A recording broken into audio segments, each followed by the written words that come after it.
Bien amigos, como habíamos anunciado, ya tenemos acá nuestro invitado, el arquitecto José Enrique Arizpe, decano del Colegio de Arquitectos del Perú, Regional Lima, a quien le damos la bienvenida y las buenas noches. Arquitecto José Arizpe, que tenga usted muy buenas noches. Buenas noches, Ricardo.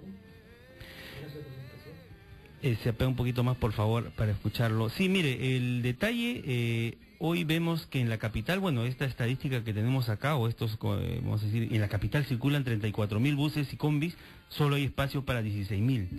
Y por eso que de repente vemos estas congestiones tremendas, que se pierden muchos minutos de hora sombra en estas congestiones.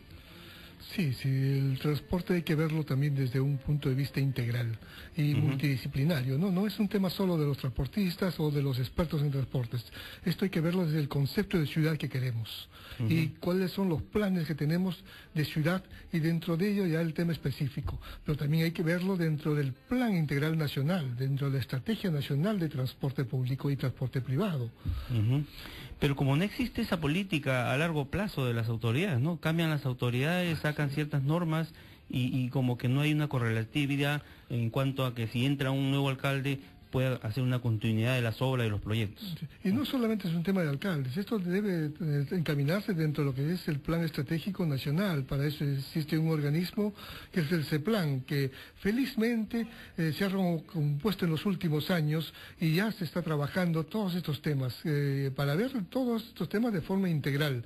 Lamentablemente los gobiernos todavía no se sensibilizan y no le aportan, digamos, los recursos necesarios, ¿no? Por ejemplo, CEPLAN tiene pues un pedido de más de 54 millones y solamente le han asignado 4 millones. Creo que ahí tienen que sensibilizarse las autoridades.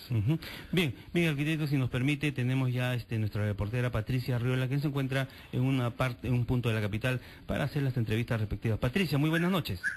Buenas noches, Ricardo, gracias. Efectivamente, para conversar con nuestros amigos del volante sobre los paraderos que necesita el transporte público, nos encontramos en estos momentos en el distrito de Chorrillos.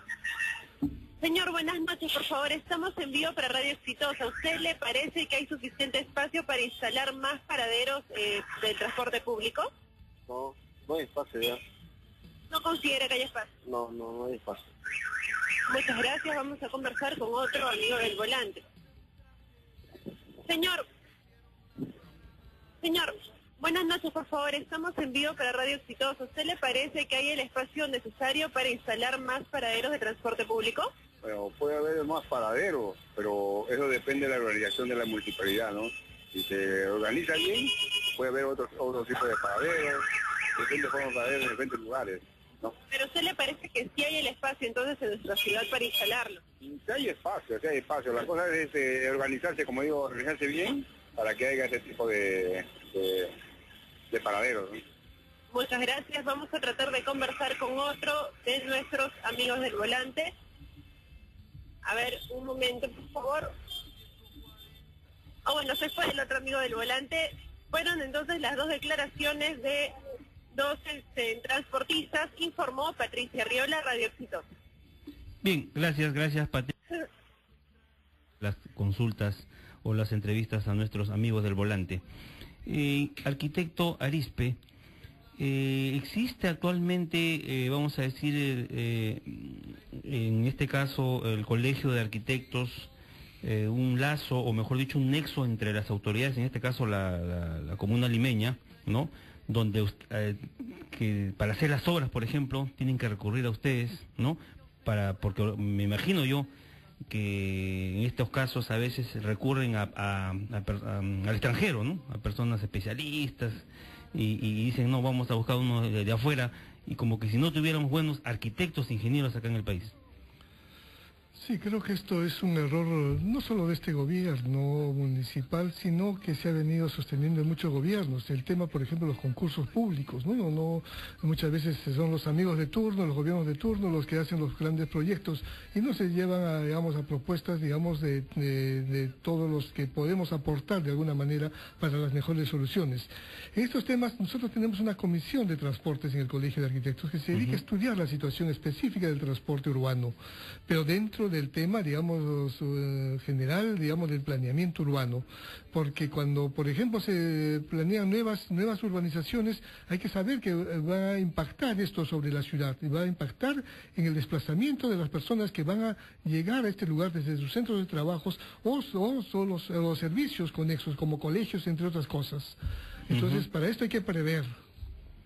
Bien, por ejemplo, cuando se realizan las obras de los bypass, de los desniveles, de los cruces, ¿hay una obligación o una normativa por parte del gobierno central, o una norma que diga de que, por ejemplo, tienen que recurrir al colegio de ingenieros o al colegio, en este caso, de arquitectos del Perú? Sí, bueno, acá se creó, pues, y se creó el mismo día los dos colegios profesionales, digamos, para que den sus aportes técnicos a la ciudad. Lamentablemente, este desmembramiento de muchas municipalidades también ha creado muchos reyesuelos, y Lima ha perdido presencia en la gran ciudad. Entonces, cada alcalde quiere hacer lo que le viene en gana, ¿no? Y hay que tener mucha suerte para que encontrar un alcalde sensato y que se organice y que digamos, comulgue con el alcalde vecino, porque los transportes y las movilidades urbanas deben ser integrales, no son solamente soluciones parciales. Así es, efectivamente, vemos hace poco la comuna limeña, por ejemplo, en la nueva reforma de transportes, en el caso de taxi, por ejemplo, ¿no? Cerró las inscripciones en taxi y en Callao abrieron las inscripciones. Sí, pero al final todo fue grandes cánticos, porque al final solamente el primer día se inscribieron 350, el segundo día 250, y se acabó todo ese canto de sirena, ¿no? Y al final, digamos, el resto de inscritos han sido, pues, en Lima, y creo que han sido más o menos 125.000, ¿no? Lo que, digamos, nos arrojan las estadísticas. 150.000 habla la comuna del Mendoza. Se preveía, ¿no? 150. Arquitecto Arizpe, pero vamos a decir hoy, bueno, ese es un punto que tenemos en contra, ¿no? O sea, cada alcalde trabaja aisladamente como si fuera, vamos a decir, una isla dentro del gobierno central, y no debe ser así, ¿no? O sea, eso le hace mucho daño a la ciudad. Deberían de trabajar mancomunadamente, ¿no? Así, yo, mira, voy a hacer esta obra, pero ¿qué te parece si conjuntamente lo hacemos? Porque por acá van a pasar los carros. No, y además Lima tiene que recobrar las prerrogativas que tiene constitucionalmente, porque Lima debe dirigir el planeamiento de la ciudad integralmente, así como la densidad de la ciudad, las edificaciones, las alturas, las rutas principales. No son los distritales los que deben, digamos, intervenir en ese tema. Los distritales, pues, como dicen, zapatero a tus zapatos, ¿no? Ellos tienen que ver los temas ya internos de cada distrito. Arquitecto, yo siempre recuerdo, por ejemplo, esta gran obra de la Vía Expresa, en el tiempo de Bedoya, ¿no? El alcalde Bedoya. Que dicho sea de paso, tuvo mucha oposición. Sí, ¿no? Le criticaban mucho que cómo es posible que haga esta avenida. Y habían, y detrás de esto estaban los fabricantes de llantas, entre otros, quienes se oponían, digamos, a los subterráneos, se oponían a estas vías rápidas. Bueno, no sé, tenían sus razones, ¿no? Pero también igual, pero digamos... Pero no encontré una lógica de llantas, porque ¿en qué sentido? Por ejemplo, porque inicialmente se pensaba hacer la primera vía férrea en esta zona, ¿no? Correcto. Entonces, había una oferta, inclusive internacional, que después se fueron a Chile, hicieron el metro de Chile. Y después se fueron a México y hicieron el metro de México, con gran éxito. Imagínese usted, ya en ese tiempo que hubiese pasado, ¿cómo estaría? Estamos hablando más de 50 años. Más de 50 años, ¿no? Ya hubiese sido una solución muy anticipada para Lima. Bueno, pero finalmente después triunfaron los malos transportistas. Los malos transportistas. Y, digamos, y los intereses económicos que están detrás de ellos. Sí, efectivamente, hay que decirlo con todas sus letras, en realidad. En muchos casos, vamos a decir, las políticas de estados se negocian, ¿no? Se negocian, aunque esta hora no sea tan buena, pero bueno, si me va a caer algo, lo ejecutamos, ¿no? Claro, ahora esta es una buena obra. Como son buenas obras también los corredores viales, solamente que a veces, digamos, hay que tomar en cuenta, por ejemplo, este corredor vial que se hace y que con el tren eléctrico hacia el sur, y que lamentablemente parte distritos. Pues en Magdalena, por ejemplo, partió Magdalena cuando se hizo corredor vial la avenida Brasil.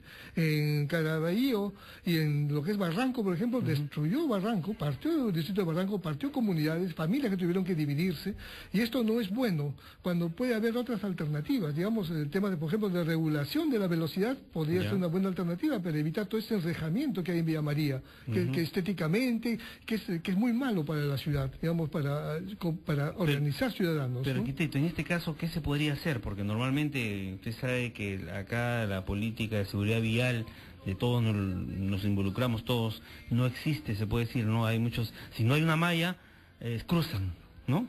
Pero ¿qué se podría hacer? ¿Qué se podría hacer en este caso para no lograr separar? Mayor control, mejor señalización, mayor semaforización y educación. Acá el tema es integral, no es solamente el tema de transporte específico, ¿no? Acá es un tema que tienen que entrar todos los, digamos, ministerios inclusive, ¿no? A nivel, digamos, ya nacional. Es una buena alternativa, por ejemplo, veo que en Canto Grande están ejecutando la obra de la continuación del tren eléctrico, ¿no? Pero lo están haciendo vía aérea, ¿no? Y como que abajo queda cruces. Un buen ejemplo, por ejemplo, es la Avenida Bancay. Creo que es, digamos, en este inicio de esta reforma del transporte que está haciendo la alcaldesa de Lima, creo que la avenida Bancay, el sistema es bastante bueno. Agilizado la avenida, se piensa que lo óptimo ahí debería circularse a una velocidad de 60 kilómetros por hora, cuando pues en fechas anteriores a esta reforma, a este inicio de esta reforma, pues solo se circulaba en 10 o 15 kilómetros por hora, que es, digamos, la forma como se dirigían los transportistas, ¿no? O sea, faltaba solamente ordenar, porque es un tema de muchos no pudieron ordenar esta avenida Bancay, ¿no? Siempre era una congestión total, pasar de Hacho hacia llegar hasta la avenida Grau era toda una odisea, que actualmente se ha corregido, y ¿no? Lo otro que es que hay que promover ya el uso del transporte público masivo, no el uso del vehículo privado. Estamos en un exceso, por ejemplo, de taxis, ¿no? Estamos hablando de una cantidad, carambas, increíblemente altísima para Lima. Sí, para la ciudad de Lima, ¿no? Entonces, deberíamos tener ¿cuántos taxis en Lima? ¿40.000? Se piensa que con 4.000 taxis puede solucionar el problema de Lima.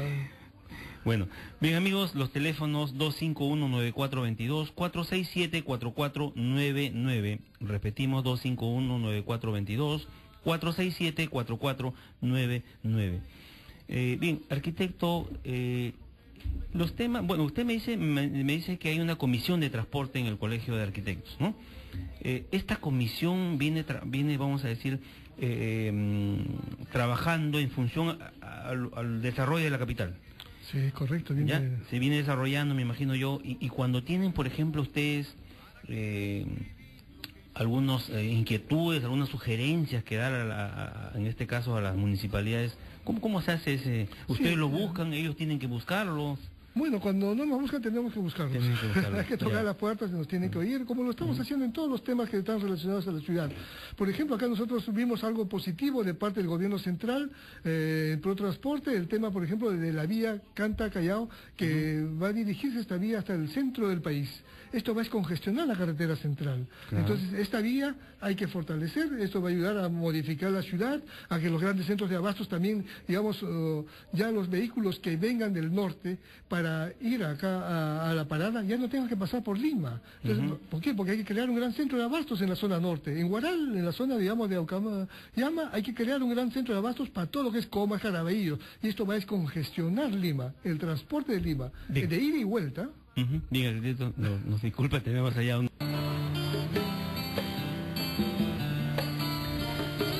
Bien amigos, continuamos con tu programa Exitosos del Volante, exitosa la radio del Perú. Son exactamente las 8:40. Estamos pues con el arquitecto José Arizpe, decano del Colegio de Arquitectos del Perú, región Lima. Arquitecto Arizpe, habían unas llamadas de unos conductores que estaban dando algunas sugerencias con respecto al ordenamiento. Uno habló de la Costa Verde, otro habló sobre, por ejemplo, los taxis que debían trabajar un día sí, un día no. ¿Qué le parece qué comentario nos puede hacer? Sí, es una buena medida, pero es una medida extrema que se dio pues hace muchos años en el gobierno militar a raíz de la suba de la gasolina, ¿no? Entonces, la escasez de la gasolina. Acá hay que tomar todavía, hay otro tipo de ordenamiento previo, digamos, a llegar a esta medida. Porque esto podría restringir, digamos, en los ingresos de algunos, digamos, vehículos. Claro que uno podría ocuparse de otras actividades, digamos, sobre todo si uno es transportista, ¿no? Tendría que dejar, digamos, de trabajar. Pero acá primero hay que racionalizar el transporte, porque los transportistas saben y son conscientes de que muchas veces se pasan horas de horas dando vueltas, pues sin ingresos, y están el vecino, su colega de costado en otro vehículo, y podrían racionalizar de repente poniéndose de acuerdo con un solo vehículo y se llena el vehículo y ganan los dos. Entonces ya es un tema, digamos, de cómo así sumar sinergias para optimizar recursos. Y eso es ordenamiento simplemente. Así es, efectivamente. Y también, bueno, en el caso de los taxis, vamos a decir, erradicar la informalidad, pues, como dice, de lleno, ¿no? Porque en realidad hoy yo, bueno, que circulo por la capital, veo que hay muchos taxis piratas que ponen su casquete en el tablero o pegan sus stickers en el parabrisas, vehículos nuevos, vehículos también un poquito antiguos, pero que salen a trabajar normalmente, ¿no? Y que la autoridad, en este caso, policía lo ve y normal, ¿no? O sea, si es un inspector, posiblemente, es más. Por ejemplo, tengo entendido que a los vehículos que cuentan con SOA particular, los inspectores no lo pueden intervenir. O sea que ellos lo dejan tranquilo y a los que le intervienen son precisamente a los formales, ¿no? A los formales que ya están con su certificado de operación, con su casquete, y lo comienzan a buscar. A ver, ¿tú tienes extinguidor? ¿Tienes botiquín? ¿Tienes curita? ¿Tienes, cómo se llama? ¿Qué sé yo? Les piden cosas mínimas, ya, no tienes tu papeleta. Sí, si bien es cierto, es importante el control, digamos, para no caer en delitos, digamos, en el tema del transporte. También es importante también incentivarlos. Por ejemplo, ¿por qué no se provee de unidades nuevas a aquellos transportistas formalizados que de repente no tienen ninguna papeleta? Entonces parte de ese fondo de recaudación de a quienes ponen papeletas debería pasar para incentivar a los que no o se hacen poner papeletas porque no incumplen con la ley. Entonces son ya cambios, digamos, de estrategias políticas, ¿no? Es un problema bastante complejo porque acá en realidad los efectivos policiales hay un 20%, 18% que se le da por cada papeleta y como que salen a la casa, ¿no? Así, ya, hoy día salen los operativos y no hay un criterio, vamos a decir, bueno, hoy día te voy a poner una papeleta porque tú has cometido una infracción. Además eso es muy negativo, porque eso es parte de lo que está en el sistema y que lamentablemente pues muchos no lo dicen, es el tema de corrupción. Pues no, tu papeleta es de 400, pero si me das 200 ya pasas. O si me das 100 pasas. Y bueno, y al final todavía te dan tu vuelto para que, digamos, tengas para tu pasaje, ¿no? O para tu gasolina. Entonces, y lo toleramos, ¿no? Y lo toleramos, ¿no? Sí, ya se ha hecho un hábito, ¿no? Como yo decía, cuando conversaba la vez pasada con el coronel, con el general en retiro, no recuerdo ahorita su nombre, que ha sido, ha estado en el gobierno, y decía que hay una vergüenza ajena cuando uno está, por ejemplo, en un servicio público, un transporte urbano, un micro, una combi, para el efectivo policial, ¿no? Y al cobrador de frente le dice, pásame 5 soles, ¿no? O pásame una cantidad de dinero y lo mete ahí en los documentos y toda vista y paciencia de todas las personas que están utilizando, ¿no? Y la verdad que yo siento vergüenza, un efectivo policial, ¿no? Que su función es pues controlar el tránsito, que las personas pues cumplan las normas, ¿no? Cumplan su licencia, no, ya, le da y ya, siga nomás, señor. Entonces eso realmente da vergüenza, sinceramente. Sí, pues son... Un tema de corrupción, ¿no? Es un tema, digamos, ya de política de Estado, ¿no? Digamos, en general, que pues le hace mucho daño al país y le hace mucho daño a la ciudad. Y hay que corregir, ¿no? Sí, efectivamente, algún día cambiará las cosas. Bueno, tenemos un contacto. Aló, buenas noches. Aló, buenas noches. Sí, ¿cómo está, amigo? Bienvenido al programa Exitosos del Volante. Le escuchamos. ¿Qué tal, señor Ricardo? Muy amable. Bueno, comentando sobre el tema, yo creo que el problema no es tanto si más paraderos o no, sino que la gente lo respete. Porque si usted se ha dado cuenta, a la gente le encanta bajarse donde sea y subir también donde sea. Eso ocurre inclusive con los taxis. Uno a veces se crea congestión, no solamente en avenidas grandes, sino en calles chicas, porque hay un taxista y detrás de como 4 haciendo cola y que el pasajero no se sube al taxi adelante. Así es. Entonces yo creo que la gente, el tema es de los propios usuarios, los propios pasajeros. Tenemos que aprender a no a tomar taxi en plena esquina, sino a mitad de cuadra o todo que es en paradero autorizado. Y disculpen, solamente quiero robarle 2 segunditos para sí, cómo no. Denuncias bastante graves y ojalá con ustedes sí nos puedan ayudar. Estoy llamándole de Zárate. Si usted entra a Google Maps, en todo caso alguna vista aérea, va a ver que hay en la avenida Las Lomas pasa un problema bien grave, 2 problemas. El primero, de Malecón Checa hasta lo que es Cajamarquilla, es una vía de 4 carriles, 2 de subida, 2 de bajada, ¿correcto? Pero a partir de la avenida Cajamarquilla hacia arriba, donde están las empresas grandes, no voy a mentar nombres para que no tengan problemas, pero ustedes imaginen, hay empresas textiles, hay empresas que fabrican frutos y etcétera. La vía se vuelve solamente 2 carriles, se chica. Y en las mañanas se genera un tráfico horrible. Y hasta ahora no hay ninguna autoridad, ninguna municipalidad, nadie autoridad municipal, provincial, distrital, nadie, que sabían que es de 4 carriles se vuelva de 4 carriles, y no sigue siendo 2. Ese se llama un cuello de botella. Nadie, absolutamente nadie hace caso, nadie lo mira. Fíjese en Google Maps, va a ver que a partir de la año Cajamarquía se vuelve solamente 2 carriles y es un tráfico horrible. Y otro tema también, que en la parte del transporte, de que el puente de la avenida Las Lomas, ese que da acceso a habitamiento, en las mañanas es un caos terrible.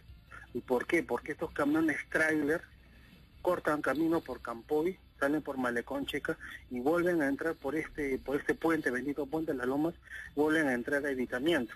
¿Por qué lo hacen? Para no pagar el peaje, en este caso, exacto, de lo que es la Preale. Pero ¿qué sucede? Que ese puente ya se ha caído. Acuérdense ustedes, hace unos años el señor Burgos inauguró el puente, se cayó, correcto, y lo volvieron a armar. Ese puente todos los ingenieros, inclusive el arquitecto que esté a su costado lo puede verificar. Ese puente en cualquier momento se va a caer. Se vuelve a caer. Y los trenes están pasando, y va a ocurrir un accidente terrible, con muertos, ahora sí, y nadie lo va a parar. Bien, amigo, gracias más bien por ese contacto. Tenemos ahí otro en línea. Bien, arquitecto, escuchó lo que nos decía este señor. Bueno, hay unas sugerencias importantes, ¿no? Es importante, por ejemplo, que el público también dé sus opiniones, ¿no? Y si son viables, creo que las autoridades deberían de escuchar, ¿no? Totalmente de acuerdo. Es importante porque es el termómetro de la ciudad. Ellos son los que están sufriendo realmente del caos de la ciudad. Entonces hay que escucharlos. Y de ellos también vienen muy buenas alternativas. En este caso probablemente, no sé si sea por falta de infraestructura, digamos, vial, o sea también muchas veces por tolerancia al estacionamiento de los grandes vehículos o trailers o transportistas que se estacionan a los costados de sus fábricas, cuando no es permitido, cuando la ley dice que ellos deben estacionar dentro de sus fábricas. Entonces reducen las vías de tránsito. Bien, bueno, yo voy a aprovechar esta oportunidad que tengo. Bueno, ahí tenemos otro contacto. Aló, buenas noches. Aló, buenas noches. Sí. ¿Cómo está, señor Vivanco? ¿Qué tal, amigo? ¿Cómo está? Su nombre, por favor, y le escuchamos. Ya, mi nombre es Segundo. Estaba escuchando hace unos instantes, estaba hablando de los taxis que deben trabajar un día sí, un día no. Ya, pero no sé si la alcaldesa se habrá dado una vueltita por la vía expresa, lo que es vía expresa Javier Prado, el Paseo de la República. Si usted se da cuenta, la mayoría de vehículos en horas puntas son particulares. Ustedes van a contar taxis, hay unos que otros 10%, pero la mayoría son vehículos particulares. Yo pienso que a los vehículos particulares deberían aplicarles esa norma. Un día sí, un día no. Cosa que matarían, como dicen, 2 pájaros de un solo tiro. Porque la mayoría de los accidentes que suceden en fin de semana son las personas que utilizan sus vehículos particulares y ebrios. Yo pienso que para ellos sería esa norma. Gracias, señor Blanco. Bien, gracias. Sí, al respecto, ¿no? Es importante priorizar qué tipo de ciudad queremos. Si cada vez, por ejemplo, mientras hay más construcción, más departamentos, les estamos exigiendo más estacionamientos, estamos creando una ciudad para vehículos y no una ciudad para el desplazamiento de personas. Entonces, acá es donde, alguna vez conversábamos con con el alcalde de San Isidro, y nuestro cuestionamiento era, ¿por qué razón cada vez se pide más vehículos para los edificios, para los departamentos en San Isidro? Van a crear finalmente una ciudad de vehículos más que una ciudad de personas. Y eso está sucediendo en otros distritos también de Lima. Pero no debería ser así. No, en las grandes ciudades, digamos, de los países desarrollados que han logrado ciudades sostenibles, es al revés. Claro. Se desincentiva el uso del vehículo privado. ¿No? Inclusive en París, digamos, uno tiene que pagar como $70 para estacionar un vehículo en el centro de París. Por eso uno llega solamente a los grandes bolsones y toma su subterráneo o su movilidad rápida y solucionado el asunto. Entonces allá se desincentiva. Y el otro tema que es el parque automotor contaminante. También. Acá, por ejemplo, le cargamos más impuestos a vehículos nuevos y al vehículo viejo no le damos ningún impuesto. O sea, una ciudad bizarra, totalmente al revés. Entonces estamos incentivando la contaminación y estamos incentivando el uso del vehículo privado, que no debería ser, como política, digamos, de Estado y como política de gobierno municipal. Bueno, las autoridades nos están escuchando y siempre pues a veces las cosas son tan simples, solamente que hay que tomar las decisiones, ¿no? Y las normas pues de acuerdo, como dices, si en otros países resulta, porque acá en el país no. Bien, tenemos ahí otro contacto. Aló, buenas noches. Bien, aló, buenas noches. Alberto, taxista. ¿Qué tal, Alberto? ¿Cómo estás? Bienvenido al programa. ¿Te escuchamos? Sí, mira, respecto a esto del tráfico, ¿no? Sabemos, claro, como muchos, de que uno de los que crean los taxistas informales son los que crean mayor problema en el tráfico. Actualmente son miles los que salen a taxiar. Ahora hay leyes. Yo digo, ¿por qué no cita esa congresista que tenemos nosotros, que la ayudamos a que consiguiera el puesto ahí de congresista? ¿Por qué no cita a la alcaldesa y al jefe de la división de tránsito al Parlamento para que expliquen por qué no hacen nada? ¿Cuál es su trabajo? Y si no hacen nada, pues que se vayan a su casa. En este caso, el jefe de la división de tránsito y el jefe de la municipalidad de transporte, ¿no? ¿Para qué están? Si no hacen cumplir las leyes, en este caso, los informales que hacen lo que se da la gana, porque son los que hacen más bulla, causan congestión y hacen lo que se le da la gana, incluso a veces no tienen ni soga nueva y nadie le dice nada. Entonces, la cuestión está así nada más, que ya vaya al Congreso, lo citen y que expliquen por qué no hacen nada. Y si no, es el jefe de la división de tránsito y el de la municipalidad que no cumplen su labor, pues que se vayan a su casa y dejen al puesto a otro que haga su trabajo. Muchas gracias. Bien, gracias amigo. Bien, ¿tenemos otro contacto? No. Bien, arquitecto, a ver qué nos dice con respecto a este amigo que nos dice que se vayan a su casa, tanto el jefe de la policía como el de la municipalidad. Sí, pues, pero cuando la autoridad comienza a poner orden, pues salen los malos transportistas. También, ¿no? Los que no quieren, digamos, el orden, los que están promoviendo el desorden y los que quieren hacer lo que les viene en gana. Y a veces tiene eco en alguna prensa, ¿no? En alguna prensa, digamos, tiene eco, digamos, incentivan esos paros que no le hacen ningún bien a la ciudad. O en todo caso, como la revocatoria. Bueno, aprovechar, tenemos solamente un par de minutos, arquitecto. Bueno, usted es un ilustre, es vamos a decir, el decano de un colegio de profesionales tan importante, en este caso de arquitectos. Vamos a decir, se han hecho muchas obras que no salen o se hicieron obras de repente un poco mal, como el de la playa Rímac, el tema de la Costa Verde, algunas obras que en realidad como que no han salido bien, arquitecto. Y eso está trayendo como cola de que quieran sacar a la alcaldesa. ¿Es bueno para el país, para la ciudad, que se saque a una alcaldesa? Sí, creo que merece pues una investigación este tema de Parque Rímac en todo caso, porque no es un tema de mala gestión de la alcaldía. Esta es una obra privada, hay responsabilidad y no hay un solo sol, digamos, de responsabilidad de gasto adicional por parte de la alcaldía que haya perjudicado, digamos, al erario nacional. Eso hay que tenerlo muy claro.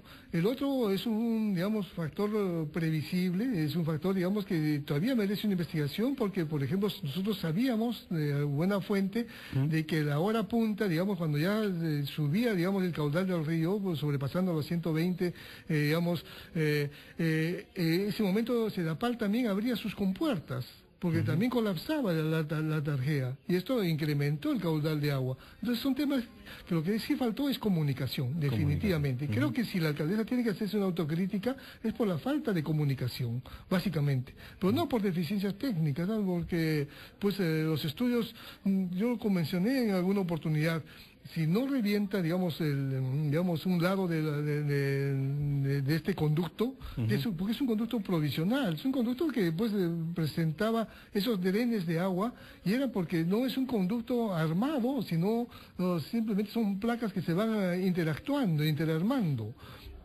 Pero esto en algún momento tenía que reventar y estaba aparentemente previsto, pero eso no sabía la ciudadanía, y esto es lo que ha faltado, es comunicación. Comunicación, ¿no? Bien, arquitecto, realmente ha sido un gusto tenerlo usted acá, arquitecto José Arizpe, decano del Colegio de Arquitectos del Perú. Esperamos nuevamente tenerlo acá muy pronto en el programa, y muchas gracias por su participación. Tenga usted muy buenas noches. Gracias a ustedes y gracias a tu programa. Bien amigos, hemos estado pues con el arquitecto José Enrique Arizpe Chávez, decano del Colegio de Arquitectos del Perú, región Lima.